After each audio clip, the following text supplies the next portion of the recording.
I believe that I can see the lights of home.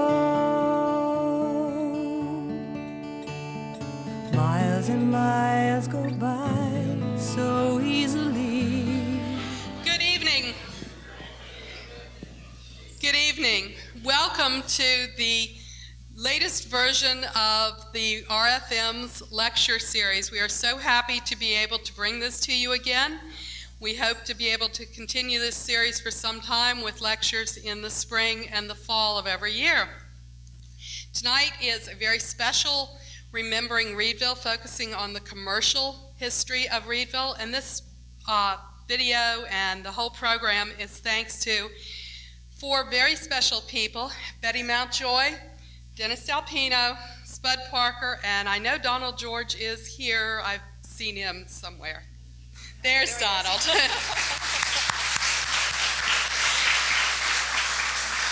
Without the hard work of these four, we would not all be here tonight. So we're quite excited. And to quote Spud, seeing such a large crowd here tonight, we hope reflects the newfound energy and enthusiasm that this area and the whole county has for the Reedville Fishermen's Museum. Again, thank you for being here tonight. Betty? Well, welcome. As Katrina said, this is a program that we will first see a video of reflecting scrapbook pictures, essentially, of what Reedville was like from approximately 1890 through the 1950s. And it's a combination of interviews and pictures and aerial shots. We will then follow up with a brief panel discussion and a question and answer period. Spud Parker will be our MC this evening, so he'll come up to the podium after the video. Thank you very much for joining us here. Thank you.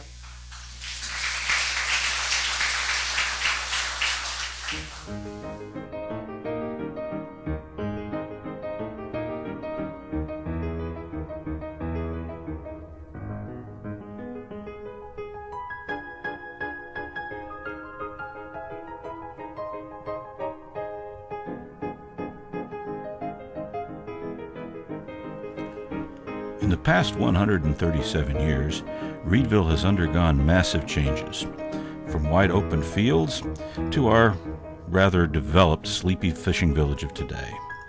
Early Reedville buildings were erected and evolved as needs changed. Places to live, workshops, factories, businesses. Let's begin our journey. In the next half hour, we will look back in time to the changing scene on Main Street in Reedville. Richard J. Van Landingham begins by showing you Reedville around 1890. He's sitting on the east side of Reed's Lane, that is now Main Street, looking north. The Rosa L. Stanley House, built in 1883, is in the immediate background, with the William J. Walker House, built in 1875, beyond. The Garrison House, built in 1885, is at the right on the east side of Reed's Lane.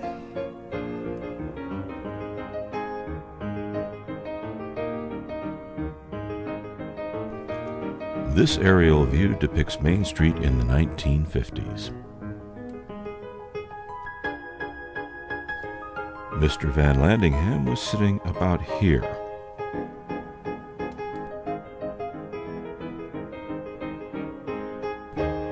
The Walker House is located here.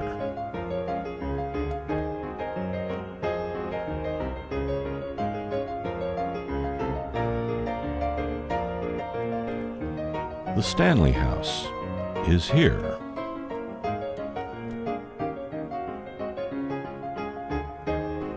And the Garrison House is here.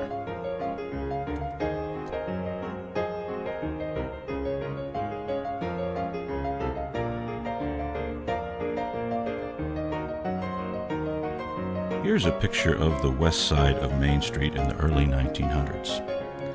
Looking north is the James Henry Haney House, built in 1897, and the Charles W. Haney House, built in 1903. These houses are opposite what is now Tommy's Restaurant and the Reedville Marine Railway.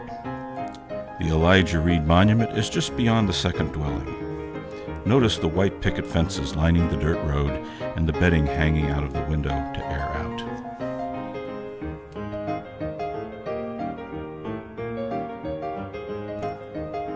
This is the second Bailey House, built on what is now the site of the Sears and Roebuck House. Elizabeth Reed, daughter of George N. Reed, is seated in the sleigh.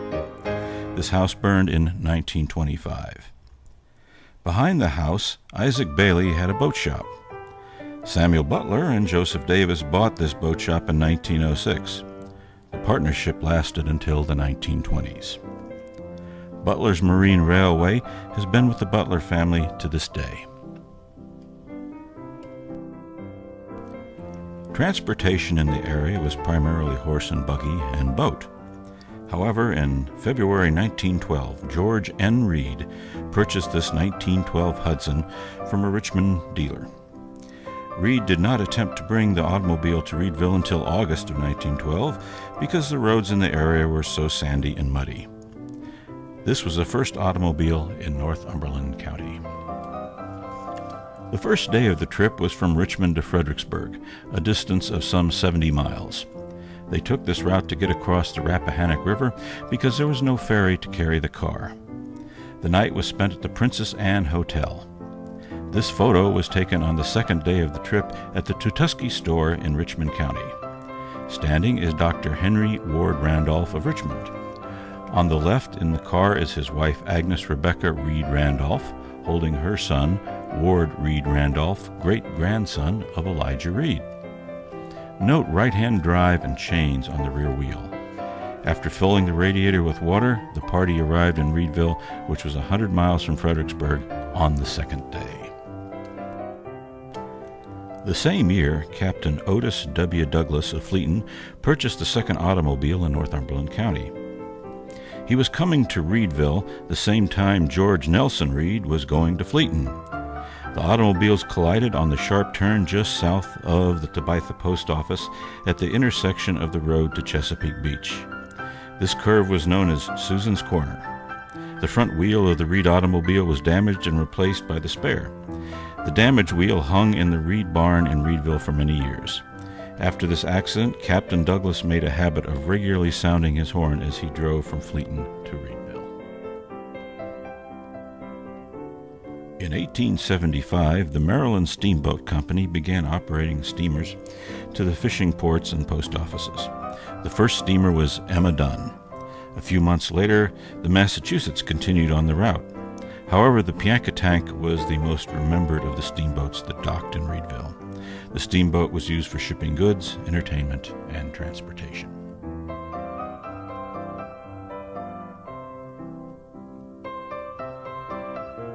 The steamboat landed at the Steamboat Wharf in Reedville. Next to the wharf is the Palmer and Moore building. Palmer and Moore on the waterfront handled marine supplies, and they had a Buick agency, later the Ford agency. Clyde Parson worked there for a long time. Later, he had a service station on the corner at the upper end of Main Street.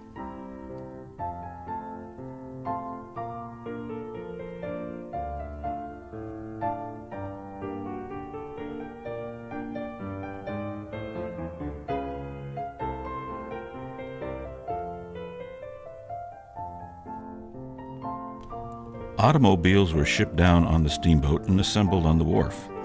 Later, Henry Edwards had an automobile machine shop on the inshore, an end of Rudolph Waller's place.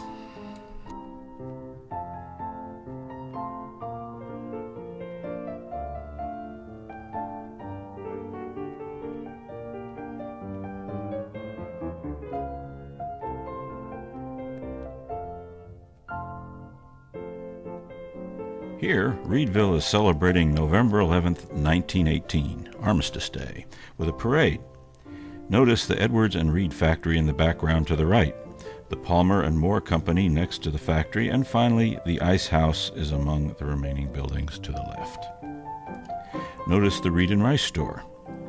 A three-masted schooner from Maine came once a year with a load of ice from the Kennebec River and filled the Ice House. It was more economical than getting it in driblets on small boats throughout the year. These buildings burned in 1925.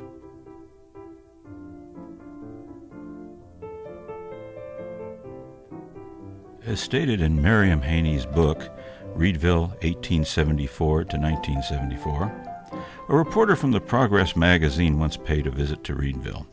He wrote that Reedville is one of the most enterprising towns in the Northern Neck. The town has only one street of neat, well-built residences and business houses. The houses are well kept and painted. There are 2 nice church buildings, a large hall, 2 hotels, a bank, 2 department stores, a wheelwright shop, a boat building house, and a number of other smaller industries.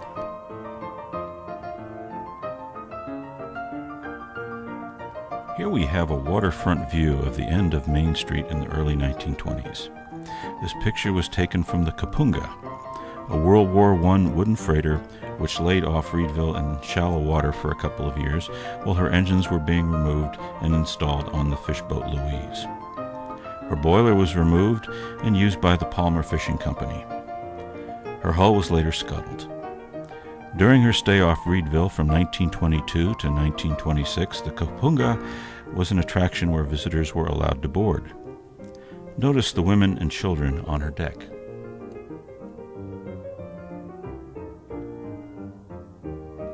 Looking at the shore on the far left in the picture, the 2 fish boats Alden Swan and Hannah Lennon are docked in front of Reed's Fish Factory. The schooner is docked in front of the fish scrap shed. To the right of the shed is the Palmer and Moore Company, a 2-story building, and again to the right is the ice house. The white building in the back is the dye building. This picture of the dye building was taken in 1936. The Reedville Company, also known as the Dye Building or Barbershop Building, was built in 1924 on the hill. Its purpose was to serve as an office and apartment house. The following is an excerpt from an interview with Russell Udney Dye. Later on, Dad also had a soda fountain down in a building that he was connected with in some way. If you want to hear about it, I'll tell you what I know about it. Called the Dye Building, which was across the street from Reed and Rice and right down at the end of Reedville down here. And it was made of cement blocks, which is another story. It didn't last forever, and they finally tore it down. And, is that right next to the bank? Yeah. It was a great big building. Great big building. Had all the post offices in that building for a time. Dr. Mukla had a dental office in there. Dad had an office in there for a while. The post office was in there for a while, in the right side, down in the basement. Huh? Custom House was in there? Custom House was in there. Upstairs, they had the Weavers lived there when they first came here, B.C. Weaver, and grocer. He had his store down on the left, kind of halfway underground. Who else was there? We had a clothes person come down here, starting a clothes store. He didn't last too long, and he was gone. While I'm talking about that, I'll just include a little that I know about it. They call it the Dye Building because Dad kind of organized it. I don't know who had the money in it, but whoever had money, I guess, had invested in it some. And in those days, it was before cinder block days. And it was made of cement blocks, similar, very like the building in Whitestone on the corner, still there, made of cement blocks. I think they put local sand in these things, and the cement was a problem, and they crumbled over the years. They thought they had really found a way to make inexpensive building material, and it didn't work out too good. This building, over the years, it might have taken 25 years, but it started to crumble, due to the sand and stuff in it, and finally had to tear it down. But it was there a long time, and a landmark, and a big building. There are pictures of it around. You'll see great big white building, and that was the Dye Building. I remember playing on the roof of the thing when I was a kid, big flat roof, looking down on this part of town. It was right over here, right there. And he was one of the fixtures, a nice guy, a wonderful guy, in the downtown business people fraternity who were always in the drugstore drinking a Coke at a nickel a pop, or doing their thing, mostly talking, mostly political, I guess, even in those days. And Mr. Evans, and when you associate with small towns, people become a lot more important than when you're in a city. And that's kind of all you talk about, is because you remember these personalities. This is a picture of Mr. Francis Atwell and his father in the Dye Building basement. George Reed held the job of postmaster between 1888 and 1933, when Mr. Atwell took over that position.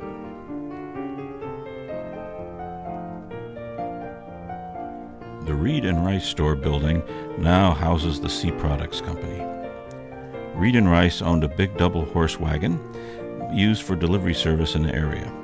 They delivered groceries, building supplies, and to trappers, ropes, blocks, tar, and all sorts of other trapping gear. They had coal and ice for sale also, as well as a ladies' department, milliner, fountain, drugstore, you name it. They had buggies shipped down on the steamboat that were assembled on the wharf. Many people worked at Reed and Rice over the years, but the names of Howard Rice and Carlisle Omohundro always came to mind when you think of the Reed and Rice store. The soda fountain in the Reed and Rice store was a local hangout. This picture, taken in 1940, shows from left to right Robert J. Bowen, James O. Rice, the owner, Richard B. Shelton, John C. Shelton, Alfred F. Biddlecombe, and John R. Robertson. Another frequent visitor was Clarence Towles, a well-known local attorney.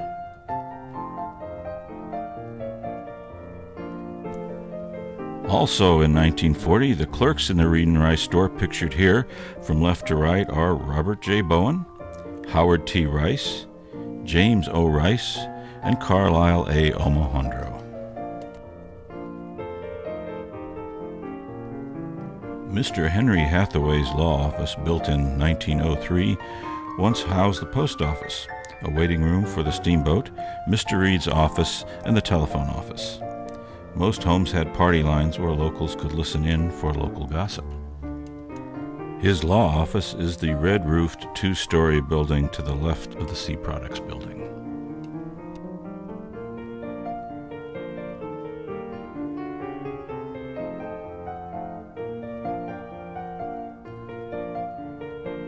When Reed's factory burned in 1925, it cleared the waterfront of everything except the ice house and the Reed and Rice store. Some of the old factory buildings still stood on the hill near the present home of Mr. and Mrs. B.C. Weaver.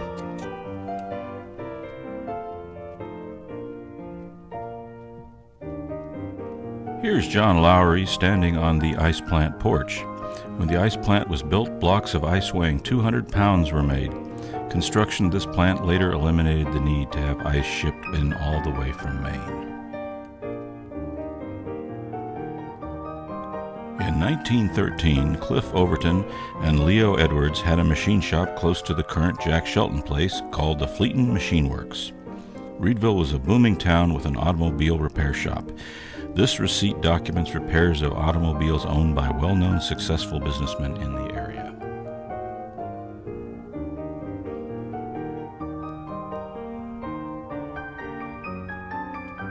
The first gas station in Reedville was the Texaco station. Since these stations were close to the water, tankers came in and delivered fuel, which was then delivered to local gas stations by truck. Notice the Texaco truck with bottles in the back.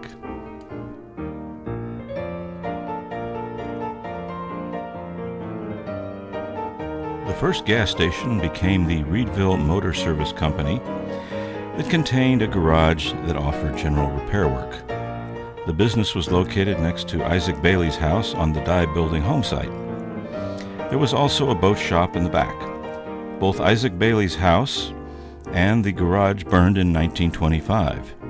Afterwards, the Dye Cottage was built.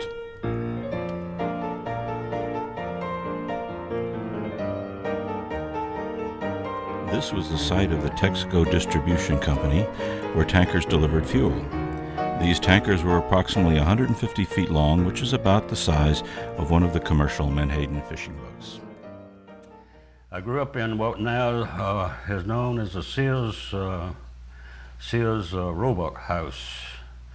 Our home burned down, caught fire from a Texaco next door, and we had an apartment for a couple of years, and Dad saw a home in a Sears Roebuck catalog, bought it, ordered it, down by steamboat. Mr. Dotson up at Lillian someplace put it together. It wasn't what we considered a put together home. It was just material which needed a lot of expertise, and it was put together, and and he used to say a turnkey price on the thing with the home, the labor, the lot, the everything. Should I say money? A price that it cost? $5,000. The whole thing. It's gone up a little bit now. It's gone up a little bit. But other things have too. If you notice, gasoline and things like that cost a little bit more. Dad used to sit in a beach chair, one of those old style beach chairs, canvas thing, you know, fold up old cheap beach chair. He liked to come home. He was a salesman at the time down in Norfolk, and he just liked to come home, relax, and sit out there. And he turned it around because everybody came by would wave and start conversation. He liked to sit out there under the tree, but he didn't want to talk with everybody that came by, and he turned it around that way. So a picture of my father that I have mentally is sitting there in that beach chair, you know, and he designed a bug killer, and would kill flies and mosquitoes, electronic and all, and that was frying the bugs up here in the tree. And so he would be sitting there. So Gwen and I come down here, and we see a sign in the exact same spot that Dad used to sit with his folding beach chair. And we look on the sign, and it says the Dye Cottage, and lo and behold, here's a picture of a Adirondack chair. Yeah, a chair, you know. And we said, gee, somebody must remember Russell Dye sitting out here in his beach chair and included on this sign. And I said, isn't that something? Boy, that's a personal thing, you know. That was, nobody knew that. It's just a happening. They happened to put this on there. And we asked Blaine about it. Said, did you know about Russell Dye sitting out there on the beach chair? He said, no, I don't know nothing about it. I said, well, why is that chair on there? He says, I don't know. I'm not a real religious person, but I have a feeling somebody is running things, you know, put a beach chair in there, you know. A second fuel distribution station, the R.P. Waller Company, located at the Sinclair station at the end of Main Street, also delivered fuel to local gas stations. Thomas Lee Berry had an oyster shucking house next door. Behind the Sinclair Distribution Center was the Huff and Puff cat food cannery. The cannery was where the Crazy Crab is located today. Between the ice, was there anything between the ice house and Sinclair Distributing Plant. I'm glad you brought it up. I just remembered it. Rudolph Waller ran that. Rudolph Waller, a friend of ours, and actually we lived next door to Texaco, but we bought heating oil from Rudolph because he owned a tank up at the Sears house. And so the Sears, and they had two big tanks, Sinclair, distributor. And he had his truck, and I guess Rudolph drove it back in the early days, but then later Bill Corser drove that truck, and they would go out and deliver the gas to the service stations from this distributing plant. Here's a shot of the original People's Bank taken sometime in the period of 1910 to 1912, and then one later showing how the bank had been expanded.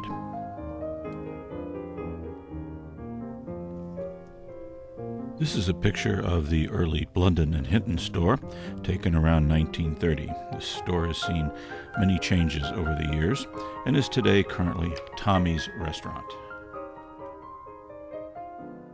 We came around the point, up everybody just backyard going down to the yard, and the Cockrell's Creek wasn't very clean in those days, and I'm glad they cleaned it up. And I have seen hard-shell crabs crawl out of this creek in the summertime because they couldn't live in the water, if you can believe that. And I've seen tomato skins were dumped from the factories halfway across the creek. Seen fish kills that was solid silver halfway across the creek that the fish just died, and it was polluted, it was bad. So the years go by, a little entrepreneur comes in, and government comes in and cleans up the place, and here we are in one of the prettiest spots I've ever been in. This picture is of the Blunden and Hinton Tomato Cannery taken in 1932, which is located behind what's now Tommy's Restaurant. Here's the water view of the Blunden and Hinton Tomato Cannery on Cockrell's Creek. This one is taken in September of 1942. And finally, the label from Hinton's brand tomatoes.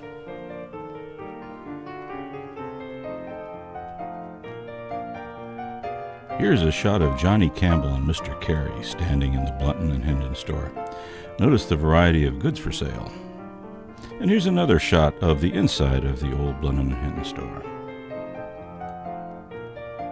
Later, the original store was modified and expanded. Notice the canning factory located behind the store. Later, Zeke Hurst took over the store, and it became the Reedville Market. In the mid-90s, the old Blunden and Hinton store was renovated to become Elijah's Restaurant. This is the Lewis Edwards McGill House. On this site, a bakery and ice cream parlor were built in 1903. They burned in the winter of 1911. A bucket brigade was formed to carry water from all nearby wells to keep surrounding houses from burning down also.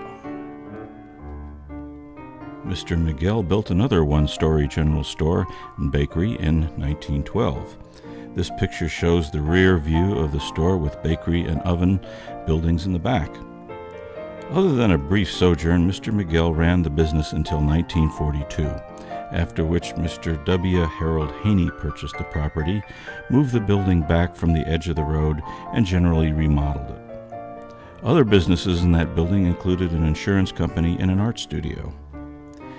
It is presently owned by Jack Marsh, a former member of Congress and the Secretary of the Army under President Reagan.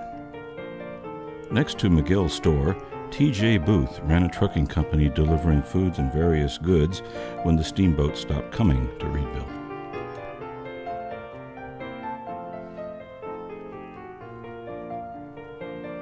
Other than apartments over the dye building, there were boarding houses and a hotel. The Reedville House was originally built in the 1800s as Captain John Braxton Hinton's family home. Afterwards, it was run as a hotel beginning around 1903. They had been the innkeepers down here, and that is something I hope that you people at the museum will get into and find out more about, because to me, that is the essence of early Reedville. Because these steamboats would bring these, we call them traveling salesmen now, but they called them drummers in those days. Yes, that's exactly right. And they would get off the boat and come up and stay at the Reedville House. And it was country style, I mean family style. And Bessie Croswell was my aunt's oldest child, and she was very domestic. She loved the cooking. No, she didn't do the cooking, but the serving, and she waited on these men. And I would like, if walls could talk, they would be there, and they would all sit around a table and talk, and then they'd go in a parlor and have whatever. Of course, after the temperance union got going, they didn't have much of anything but coffee. They may want to have something else upstairs because they were coming from Baltimore and all over. You know, everybody wasn't in a temperance mode. But anyway, and my cousin, who was just 94, was not domesticated. She didn't learn to boil water until she was 55. She would take these drummers around to the various stores or merchants, and in what Uncle Mayfield had was a livery. It was a Model T car. And they would take the orders, and then they'd come back, And sometimes these drummers would stay 3 days or 4 days. And of course, that went into demise when the boats didn't come anymore. Here's a picture of the old Reedville house before it was torn down. Other Reedville homes served as apartments or boarding houses, like the Muir House, built in 1906, located next to Reed's Monument. The Garrison House also served as a boarding house and a dance hall, but not at the same time. Once there were 2 churches in Reedville. The Liberty Church, built in 1902, was located in Roseland Cemetery. It is no longer there. Interestingly, money from the Great Reedville Bank robbery was found under the steps of this church. The second church was built in 1900. The bricks used to build Bethany Church were brought here in a large 3-masted schooner that was tied up behind Dr. Cockrell's home, and the bricks were hauled out on the road between his place and Mr. Reed's. Children would play on the scaffolding around the church and look over into the Chesapeake Bay from the steeple. To the left of the church was the old town hall and the movie hall. Today this area is now the parking lot between the church and the museum. And here's a picture of the finished Bethany United Methodist Church taken in December 1953.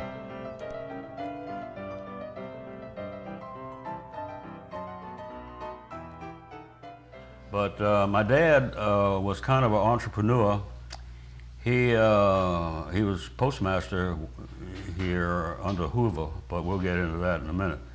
But back in when you had to find a way to make a living in Reedville, which wasn't the easiest thing to do if you didn't do anything on the water. So he had he started a movie. We call it the movie hall. Mr. Reed owned the building, and was up by the church, up by the Methodist church, right next door. It's gone now. Parking lot in front, great big old movie hall, central heating, full of, and when it started those silent pictures. This was before my time, really. And my mother played the piano down in front, and when the cowboys would be there, or Indians, there would be, she'd be playing, you know, like the way they did. And then when something else was sad, you know, somebody died or something, you know, you know, and that's what she did. Dad got sound, progressed, boy, and Red Robinson up the street was one of the projector guys upstairs where they ran the projector. John Larry said he filled in once in a while doing that. I saw him yesterday, 93 years old. He said, now that's something that might get me in trouble, so you might have to edit. Tell him how old John Larry is, right? But old John's an old buddy, he won't care. Then he had, now John gets this straighter than I do, or more straight than I do. They had one machine, and they used to have to stop and have a little intermission to change reels. And so I can remember they played later after Mom didn't play up there anymore. They had a phonograph that played music while they were changing the reel. Times progressed. They had got 2 machines, and it changed reels, so they didn't have to stop to change reels.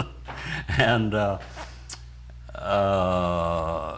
was in the days like, well, I was just telling someone where June and I, our cousin, found out that they had kidnapped the Lindbergh baby, and were so shocked.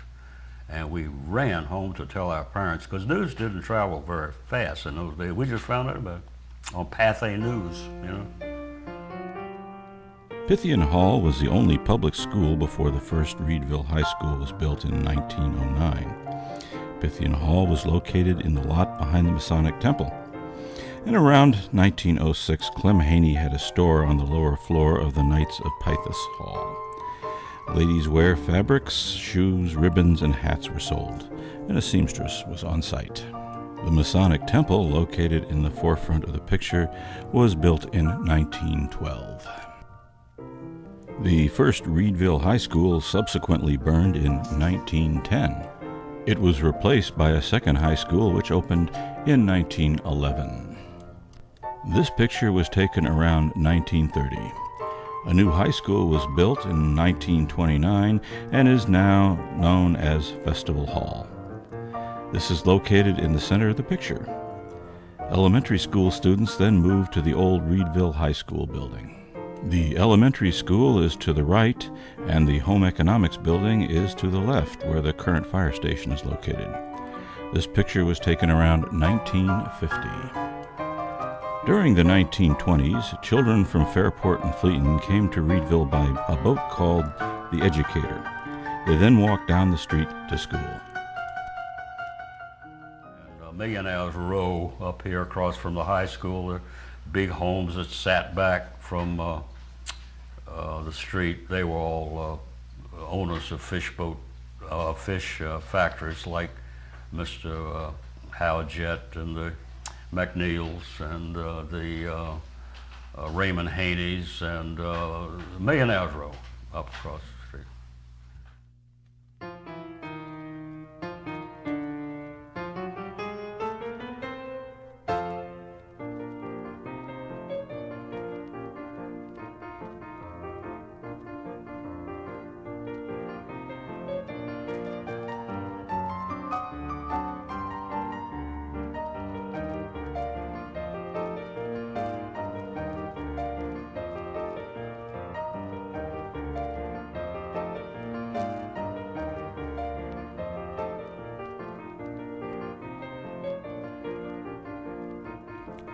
And finally, when we interviewed Udney Dye back on July 28, 2007, we discovered that a nationally recognized popular singer, Evelyn Knight, was a cousin of his. She was born on Main Street in Reedville in 1917 and began her singing career at the King Cole Club in Washington, D.C. when she was still in high school. She quickly moved on to bigger and better things in the early 40s, appearing on radio shows with celebrities like Ed Wynn, Ethel Walters, Abbott and Costello, Gordon McRae, Dick Haymes, the Andrews Sisters, the Modernaires, and she had a prolonged stint on the Bing Crosby radio show. Between 1944 and 1941, she had 13 top 40 hits, including 2 hits that reached number 1. We'll close out our program with one of these, A Little Bird Told Me, that sold more than 2 million copies and remained the number 1 spot for 7 weeks in 1949.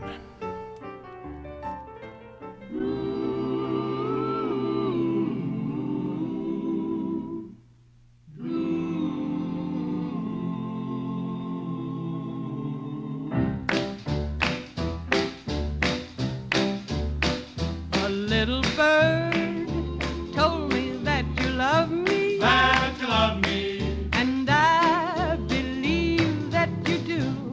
I believe. This little bird told me I was falling, Really falling.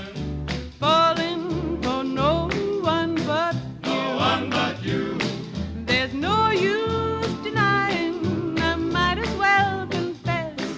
Of all the boys I know, dear, I'm sure I love you best. The little bird told me we'd be happy, Oh, so happy. and I believe that it's true. So true. A little bird told me we'd be married, Gonna get married. and I believe that it's true. This little bird told me when we marry, When we get married. we'll have a pretty cottage not too far, Yeah. all fenced in like a movie star. Solid. A Great Dane pup, we'll call him Ace, Oh. lying there by the fireplace. A Gone. goldfish pond and wishing well, everything is gonna turn out swell. A little bird told her she'd be married. And we believe that is true.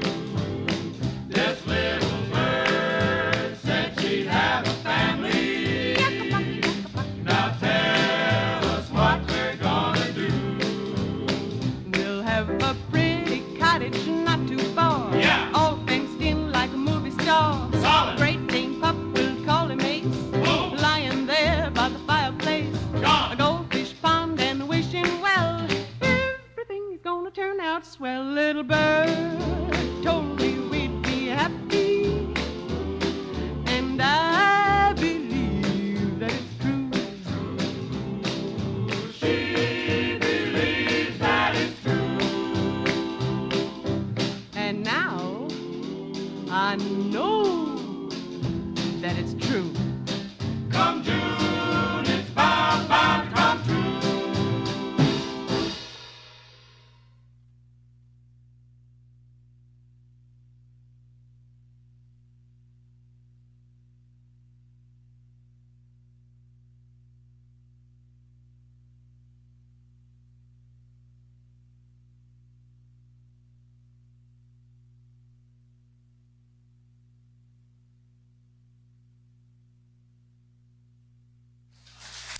was really put together by Betty, sorting through photographs that Donald George has been sorting through for years, creating a real collection of the movie, of the museum. And then, of course, Dennis of Killer Crab Productions does that great video work. We hope that the video stimulated some questions in your mind, either of explanation, elaboration of what you saw there, and we'd like to address those first. And we have our experts up here. And all that stuff that was built in 1890 and 1903, they were there.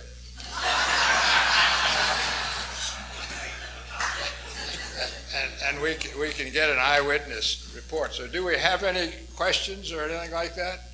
Yes, Rita. One time you were telling me about how the school was set up in this building. I think you might be interested to hear that. How the school was set up in this building, the high school. And that corner was the senior classroom. And this corner here was a freshman class. They were big classrooms. They didn't have all these columns and things here, but they were just separate rooms. And over here was a mirror image of it, and the sophomore class was here and the junior class there. We had no indoor toilet facilities at all. That was all outside. We had a small chemistry lab, but when I went to school, we didn't have a chemistry teacher, so we didn't have chemistry. And the principal's office was in the other room. But that's the way it was. And this was an auditorium with fixed seats. Ed, you want to correct him on that? No, he got it. He got it right? He got it. You want Principal's office was where the bathrooms are now. I spent a lot of time in there. You did? You were a student assistant? Huh? You were a student office assistant? Oh, no, I've just spent a lot of time with All right, okay. Anyone else? I remember the bowling alley in the old Dye building, and that wasn't mentioned. Does anybody remember that? What was the question? Bowling alley in the Dye building. Yes, in the lower right corner. And also the Desilu Cafe. Desilu Cafe? Yeah, Mr. Haldeman came in the 50s and opened up a cafe where the bowling alleys were. The old bowling alley was put there after Mr. Weaver moved his store across the street. Mr. Weaver's store used to be where the bowling alley was. There was a lot of things in that Dye building. Udney gave a lot of them, but there were a lot of things in that building. Even during World War II, they had a USO in one room there. You remember that, putting the steps? It didn't last long because... During World War II, we had an Army crash boat that docked here at the Steamboat Wharf, I would say roughly 3 times a week, because so many of the planes crashed into Chesapeake Bay when they were on bombing runs off of Tangier and Smith Island. And one of the guys I remember very well was Wimpy Lassiter from Newbern, North Carolina. And Wimpy and Rosser Carey were just like that. And they used to go up to Gene Jett's. He had the billiard tables. And Rosser went in there one time with Wimpy, and a couple of the locals were in there, they won't take them on. Well, needless to say, Wimpy went out and got his special cue stick, screwed it together, and nobody else hit another ball. And he later became the world billiard champion. But he was on an Army crash boat here during World War II.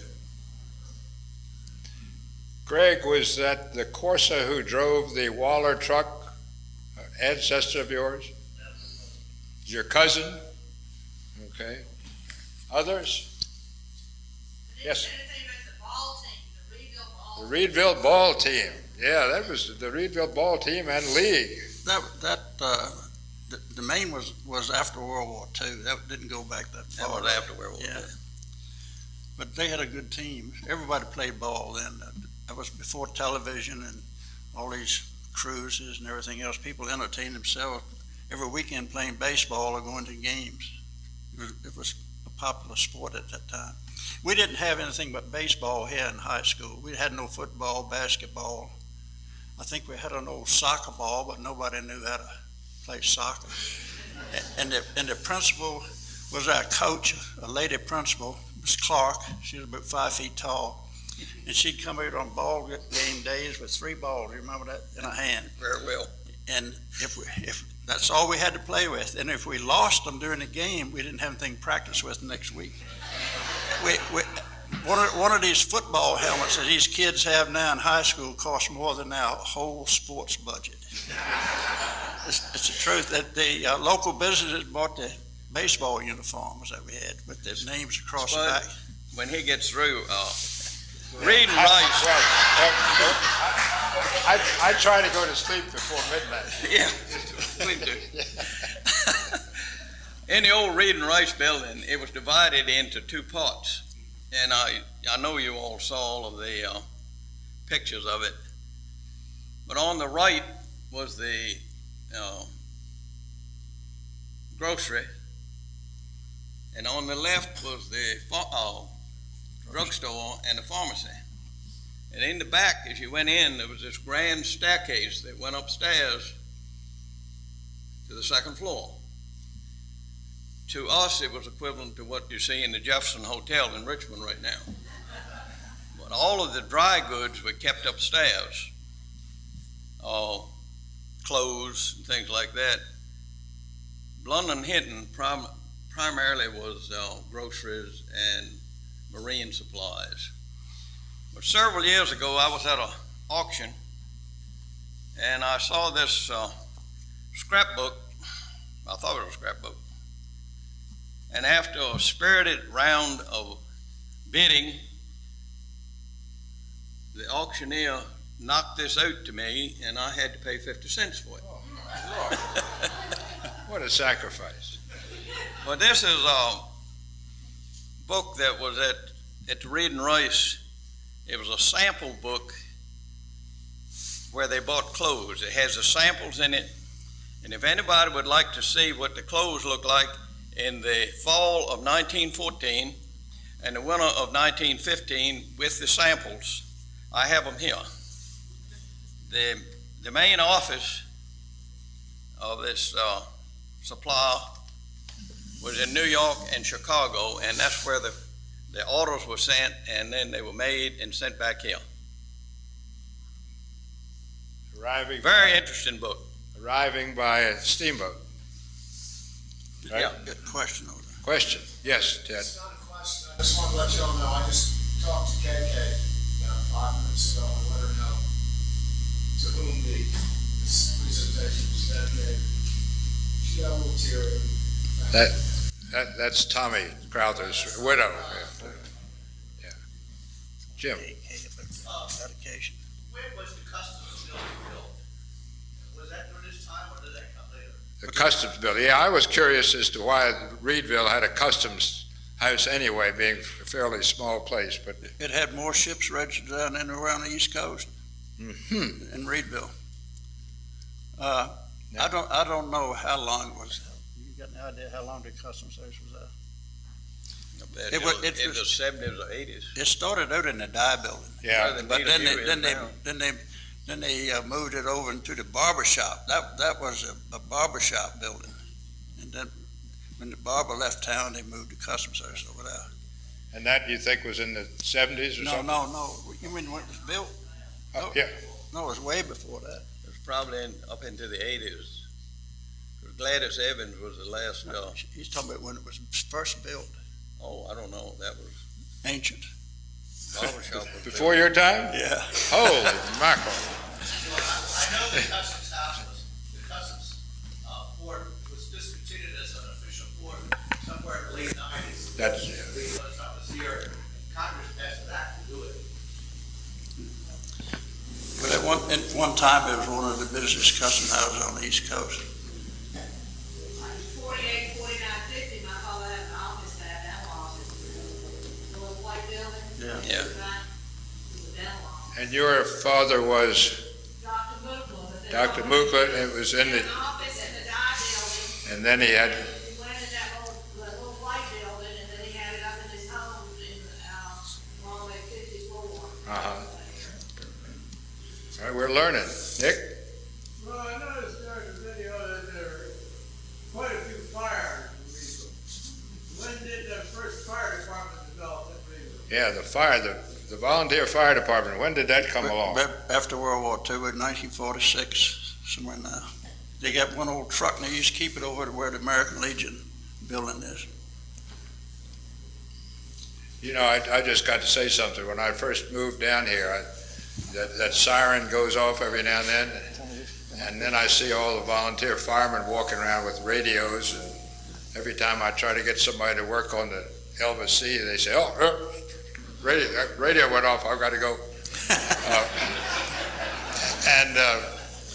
But then I got to thinking, you know, that's a darn good thing, as far as I'm concerned, that alarm goes off, because it reminds me every time that somebody is rolling out of bed or dropping their tools or wherever they are, and they're going off for no pay or anything like that, and they're fighting a fire. And I think we're awfully lucky to have them here.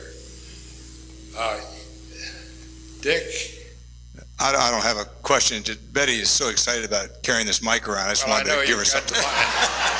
And I know you like to have the mic too. Well, since I do, actually I do have a question, but it's kind of broad for Bootsy and Wendell.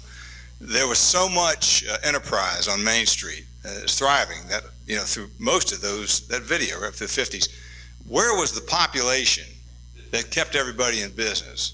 What size was the population, I guess is what I'm asking. It wasn't much different than it is right now. The population in Northumberland County hadn't changed hardly any in the last 100 years.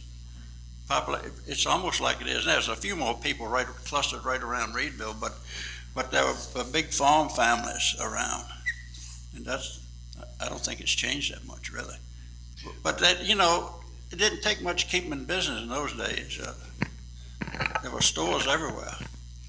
One thing Udna didn't mention, I'd like to mention, was the traveling tent shows that used to come to town. That was a big thing before World War II. You remember?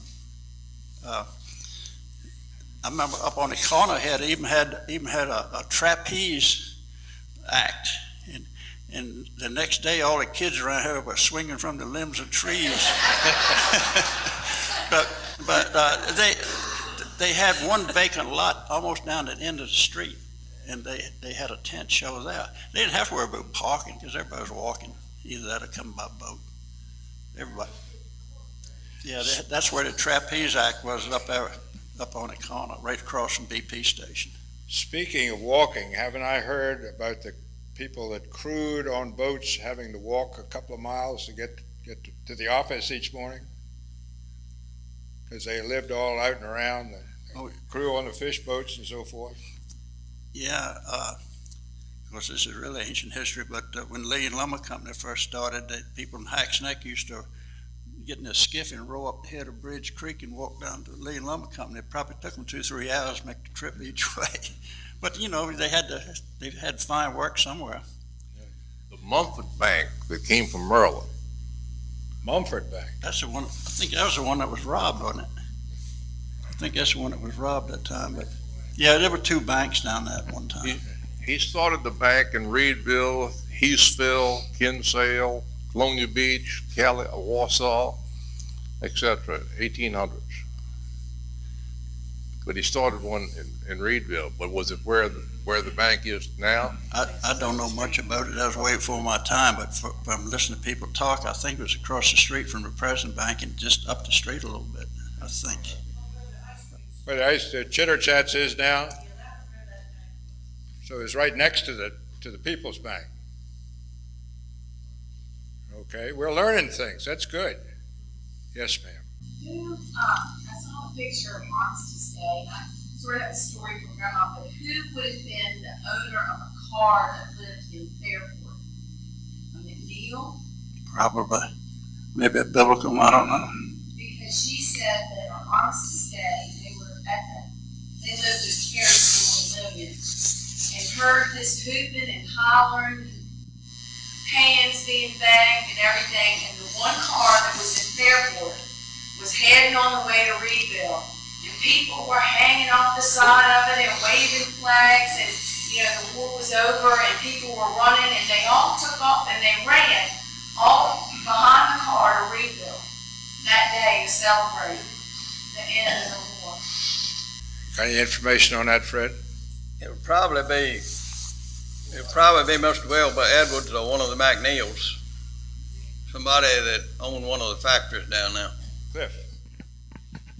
You mentioned the principal of the high school in your time. I live in a Seabrook house, and I was told that after Seabrook was principal, but I don't know what period.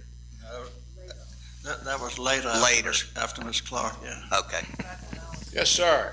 I was really interested in when the steamboat stopped coming in the 30s, what sort of changes took place in Reedville? He mentioned just a little bit about having to get supplies from someplace else, but wonder if there are any more grander changes that happened because of that. Well, trucks were beginning to get on the scene at that time. That's really what put the steamboats out of business. The hurricane tore down most of the docks. As far as I know, this dock down here is the only remaining steamboat dock in existence. I don't know of any others. But it's essentially like it was when the steamboats landed there. What major hurricanes hit Reedville? Last steamboat I remember coming in was in 1936 when the whole bay froze up. And that was a Piakatay. The storm in 1933 is what tore all the docks up. But there a few survived, but that essentially was the end of the steamboat era. But I think they ran a little bit several years after. I don't really remember them. I remember the steamboats, they were tied up in Norfolk, and I went down with my father to a shipyard, and they were all graveyard down there tied up and I went aboard them all. I was just a kid, but I could have got any artifact I wanted. I didn't know what an artifact was.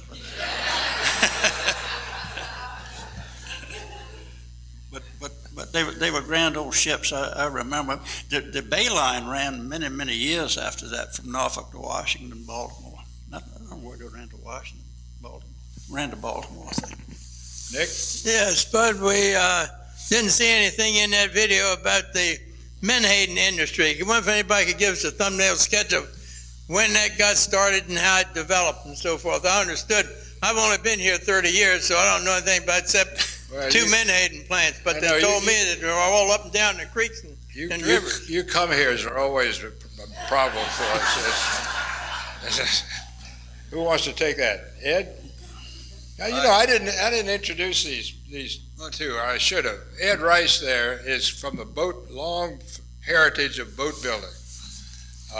His family built many boats, built a couple of skipjacks, as I recall, and things like that for many years. And then Wendell, of course, was among other things, was a Menhaden fish boat captain. So, who wants to take that? What was the question? The question was, you were so enthralled by my introduction that you forgot what everything went to. Well, it was an overview of the Menhaden. When did the Menhaden business start and things like that? It started right at the end of the Civil War when Mr. Reed came down from Maine. There was a little bit of kettle factory work done. The women would cook the fish in the backyard and decant the oil off the top and bottle it and sell it. But Mr. Reed brought the technology that was known at the time. He came after the Civil War, and then it progressed after that. It's a long story, it really is. But in about 1885, there were 18 kettle factories on Cockles Creek. Norris Haney wrote them down for me and the location of all of them, and I put a copy of it in the museum. But it's when I first started fishing, there were 5 active factories on Cockles Creek at the time, and one or two that had gone out of business. But those 5 ran for, gosh, I guess until the 50s. But then it consolidated into 2. There used to be about 100 boats fishing here and north of here. But there are none fishing north of here now, and only 8 or 9 going to be here this summer. So it's, and those boats are catching almost as many as those 100 boats used to catch. I put a plug in here for the museum gift shop, because there are several books over there that are very informative about the Menhaden industry. And also, there is on sale a book written by Miriam Haney, who was a longtime historian in the area, wrote several books, artist and so forth, but it's Reedville 1874 to 1974 that covers a lot of the information that was covered in the video. Other questions or comments? Yes, Marguerite? It's just sort of a fun story. Really, the T.C. Slaughter Company started by canning herring roe. And during World War II, or really right after World War II, they were asked to can fish. And so they would take fish and they would scale it, head it, tail it, grind it up with a little bit of cornmeal, and this was sent to Europe to feed starving Europe, and was under the Marshall Plan. After that, when the product was no longer needed, this was, T.C. Slaughter was really called Clausen Slaughter. His first name was Thomas. And so what he decided to do was not remove the head or the tail, but they still scaled it, and it was ground up with the same cornmeal, and they made pet food. And it ended up being the second oldest label in the world, and it was called Huff and Puff. The first label in the world was Puss in Boots. Excuse me, yes, that's right. But it was sort of fun because my former husband, Tommy Slaughter, was coloring on a coloring book on his grandfather's steps in Fleeton, and he was coloring Huff and Puff, this picture, and that was what became the label. That's where the name came from. So it was amazing. So kind of the fun part, or the end of this, or a little bit of the story is, how did he sell this? People weren't buying pet foods. I mean, here you are in an area where fish are abundant, and you really don't need this kind of product.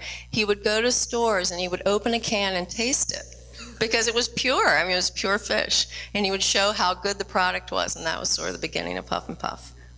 So I just wanted to tell a little bit. You're welcome. Thank you. What she's saying is true, because that one of the first jobs I had was making Huff and Puff pet food. I remember the formula: 5 buckets of fish, 1 bucket of cornmeal, and 2 pounds of salt. Cats liked it, but dogs liked it even better. Well, that's one thing about these canning factories around here, though. They always hired youngsters. Just about any kid could go down and get a job if they wanted one. If they didn't get a job in the canning factory, they could pick tomatoes. Or there's always something for them to do, and they stayed out of trouble that way. Chris, the cat food factory was said to be at the site of Crazy Crab in the video. Was it later improved and moved up behind the school here? There's a building over there that I know is the Huff and Puff cat food. That's just a warehouse. Okay. They moved a plant up between Burgess and Ophelia, but it didn't stay in business long.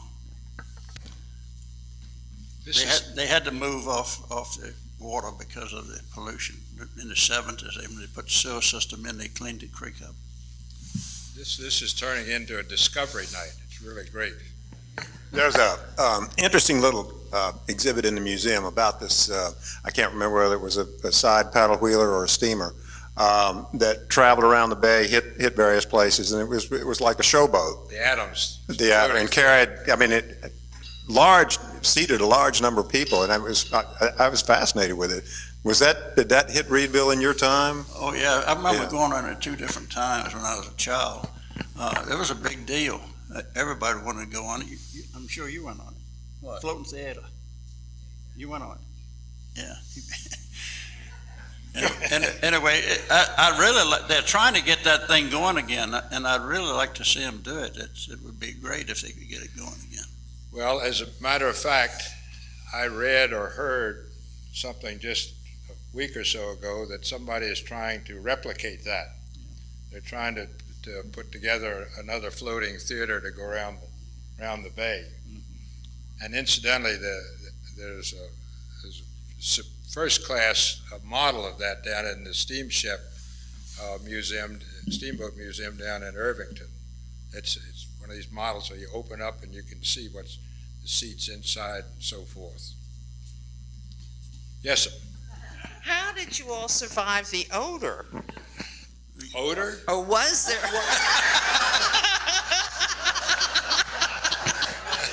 You know anything about any odor? Yeah,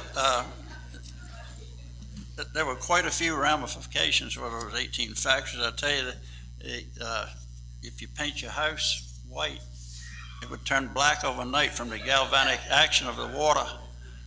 Your boat, you paint those white and they turn black with the lead paint. There's some chemical reaction there with the lead paint, but people put up with it because everybody got a cut out of that fish. The grocers, the churches, and everybody. Ed, how was it for the real estate business? You hear what he said? What do you want to know? I want to know if the odor from the fish factories had any impact on the real estate business. I'm sure it has, but if you tell them beforehand, it's their fault if they buy. That's right. I don't think I've ever told a prospective client that there wasn't a smell here. Okay. Yes, Jim. I live in the McGill house, and one day Mr. Stanley Shelton came by and stayed a while and told me about an experience he had as a child, or young boy. He worked for Mr. McGill, both in the store and at the house. And there is an acetylene generator in our backyard that they use to light the house with. And he used to have to change this calcium carbide in that generator. And then they took the residue of what was left and made paint out of it to paint all those white fences that were in Reedville. Oh. What do you call it? Whitewash. And that's how they got the whitewash. And I'm sure there were other of those generators around town. Interesting thing that still exists, and the pipe still comes into our house.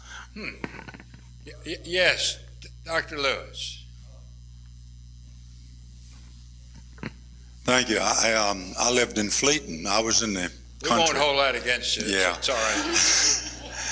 But I can remember we would cut yards for people, and we had push mowers, and there was no engine. You pushed, it made the cutter go around, and we'd get a quarter for cutting a yard, and we'd ride our bikes to Reedville, and Reedville there was so much going on. Boats were coming in bringing herring to the Huff and Puff factory, and it was like a city to us. And we'd go to the old, there was a grocery store, like they were saying, grocery store on one side and a pharmacy on the other. In the pharmacy, actually the pharmacy was in the back of the store, and there was a soda fountain in the front. And for 15 cents, we could get a grilled cheese sandwich, and for a nickel, a fountain Coke. And then you could get a comic book for a nickel. So for that quarter, you could get a whole lot of bang for your buck. And we'd sit there and eat the grilled cheese sandwich and read a comic book. And of course, the greasy fingers on the comic book.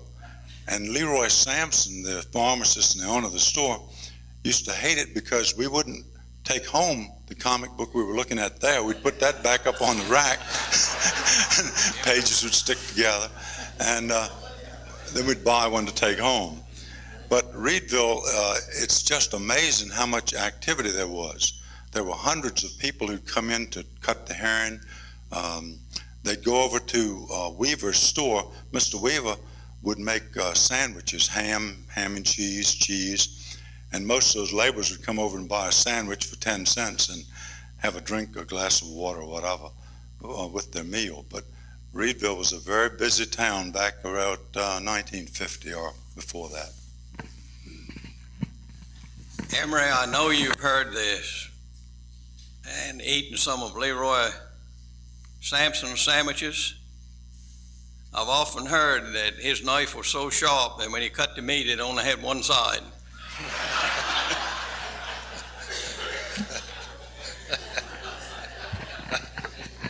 Zeke?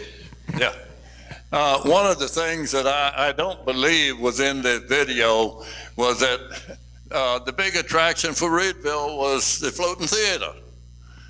And it would usually come down here to Reedville and stay for 3 or 4 days. Hold that mic up to you.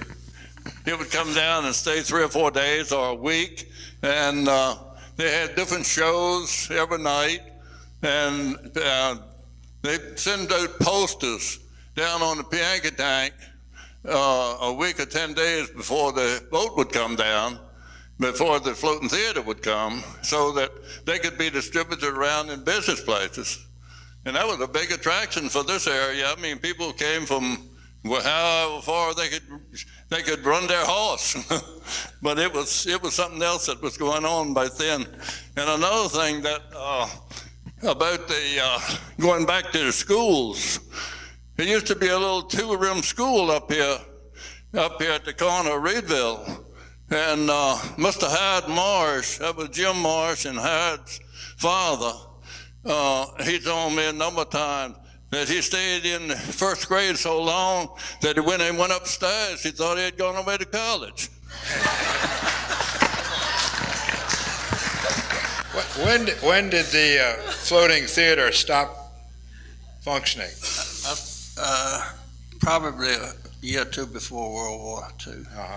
I was probably 6, 7 years old, I guess, the last time I was on it. I wish it would come back. Well, as I say, I read the other day where somebody's trying to do it.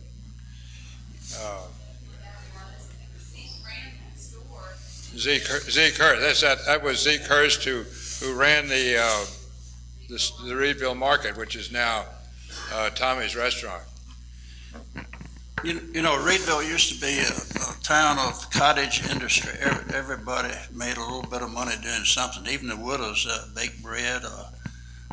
They had a hen house in the backyard, sold eggs. And anybody could go build a boathouse or a boat dock. The neighbors didn't care. Far cry from that now. But it was pretty much a cottage industry, and it was very pleasant. 35 years ago, I was lucky enough to marry a Palmer, whose grandfather, had a fish factory on Cockrell Creek. He kept telling me all about how this wonderful, wonderful area. I'm a city girl. I lived in Detroit and Los Angeles. And country to me was where you went for a picnic and you came home, you know.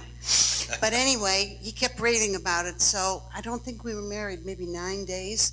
He brought me down to Fleeton and Reedville in this area.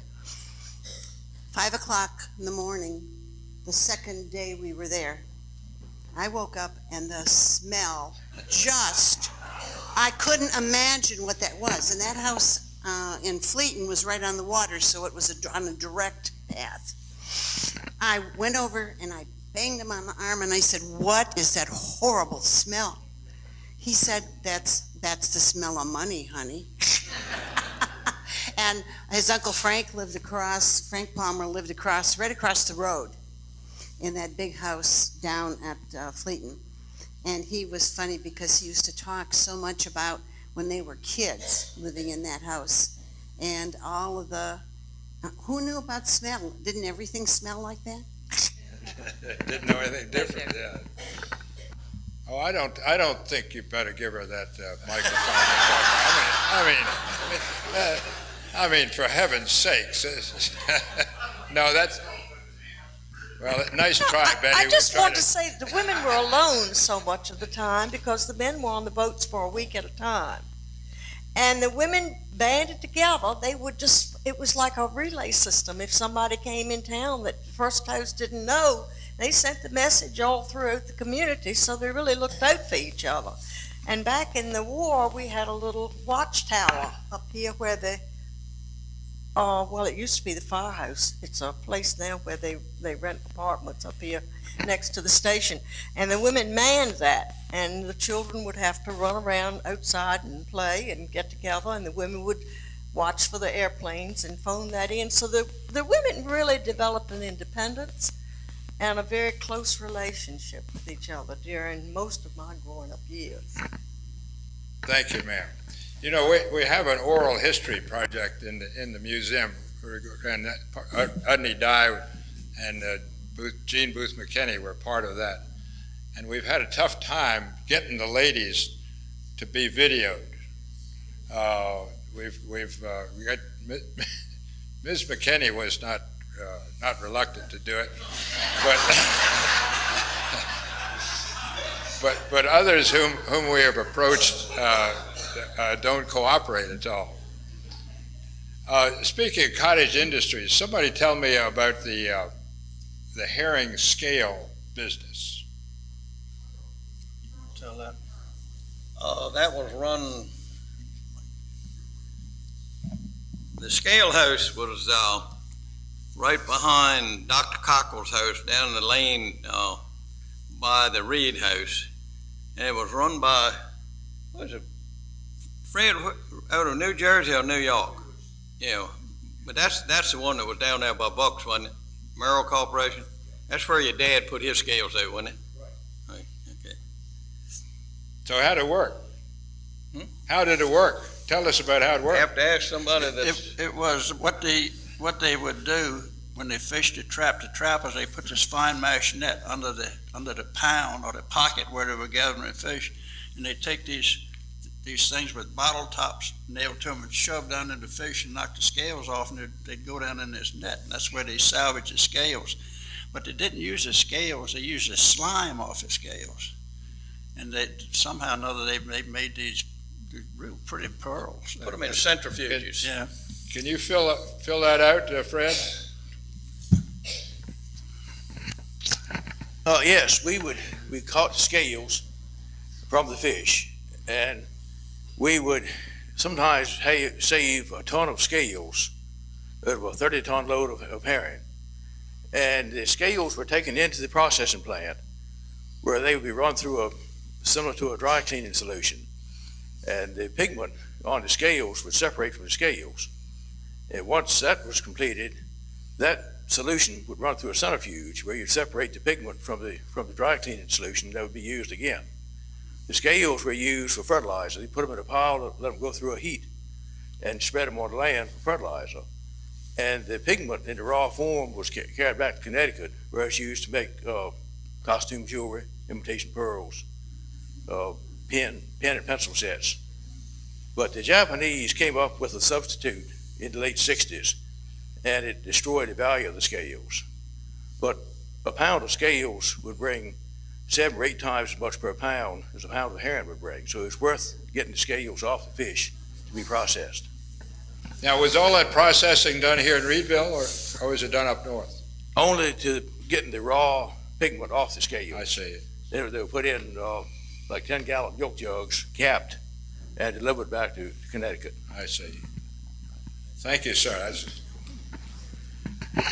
Well, Spud, I think that we can take about 2 more questions. I saw Susan and another gentleman in the back, and then they'll probably need to complete the program for the evening. I haven't talked about my youth experiences yet. But I think we need a full hour and a half of your youth experiences. Okay, well, so that'll be another program. As long as it's going to continue. Like the Merrill Corporation used the scales to make iridescent fingernail polish. I can remember using that. Yeah. Yes, Susan. It's another scale question. I've got somewhere at an auction paid a little more than Bootsy did for his artifact, but they call it a scale basket, and it's a big reed basket with a green stripe around it. What was that used for? The pound net fisherman would get the scales off the fish into a scale net, and we would put them into large wooden barrels on the deck of the boat. And once we got to the scale house, we would get the scales out of the barrels by bucket into these reed baskets and transport them where they'd be weighed. And that green stripe identified the baskets as belonging to the Merrill Corporation. If somebody up the road had a basket with a green stripe, chances are they had swiped it. Because you would get a fixed number of baskets at the beginning of the season, and you expected to turn in that many baskets at the end of the season, regardless of the condition. Thank you. I just want to add something to that. But also, a lot of the fish factories had scalers where they scale the fish. And at the end of the day, they would get the scales out of the vats, and they would send those away. I'm not fishing. No, I want to thank everyone, particularly my two colleagues up here, but all the rest of you who have provided information. This is just what we hoped would happen, is that we've had a little conversation here tonight. And out of that conversation have come new information to share and so forth. And that's been very valuable, and thank you very much.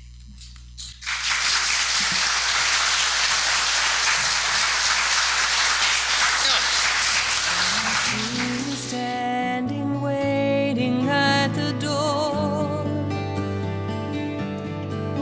I will reach for you and take your hand once more.